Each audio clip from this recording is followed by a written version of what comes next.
Hi everybody, today I'm going to show you how to solve the Ivy cube. Let's get started. Here before me is a fully scrambled Ivy cube.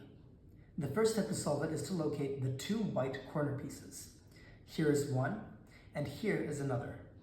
Now, let's move them together onto a single face. Like so. Now that these two are together, let's locate the white centerpiece. Here it is. Now what we can do is we can move the centerpiece just through intuition, no particular algorithms, into our top face like this. But as you can see, as we try to do that, we have dislocated one white corner piece. This is normal. In this case, what we do is we shift this pair out of the way.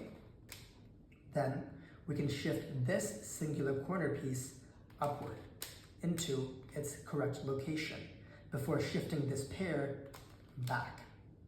And now we have solved the first face, the white face. Now let's place this on the bottom and solve the top face, which is the yellow face.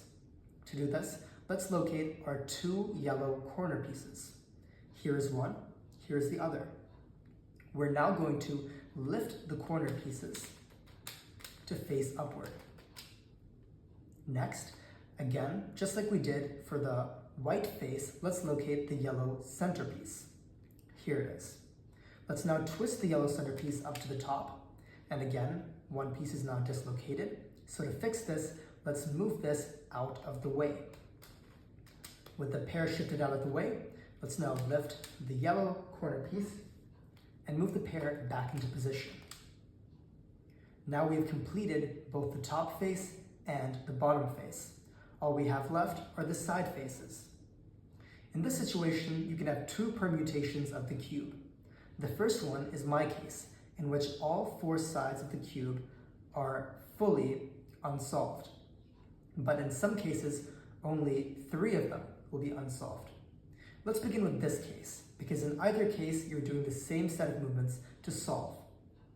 So what you'll do in the case that you have four unsolved faces is that you'll point one unsolved face towards you and then do the following moves.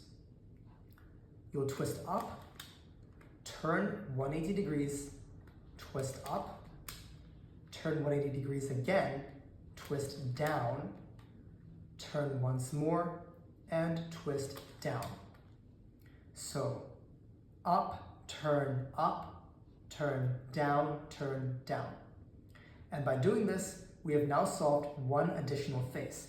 So now that we have three faces solved, let's point the newly solved face to the bottom.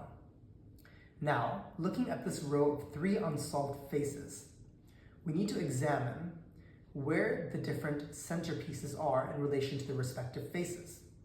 This piece is supposed to be here, and this piece is supposed to be here. So what we can do is begin with this face, and again, we're going to push this up into here. On the contrary, if you are here, you shouldn't go up like this, because the red does not belong on the blue. So let's turn back around and push the blue centerpiece into the blue face. Up, turn, down, turn, down. So what we did was the exact same movements, except with now the added insight of looking into where the specific centerpieces are supposed to go. Congratulations, you just solved the Ivy cube. If you like this video, hit the like button, and we're making more content like this. So if you want to see more like this, hit that subscribe button. I'll see you in the next one.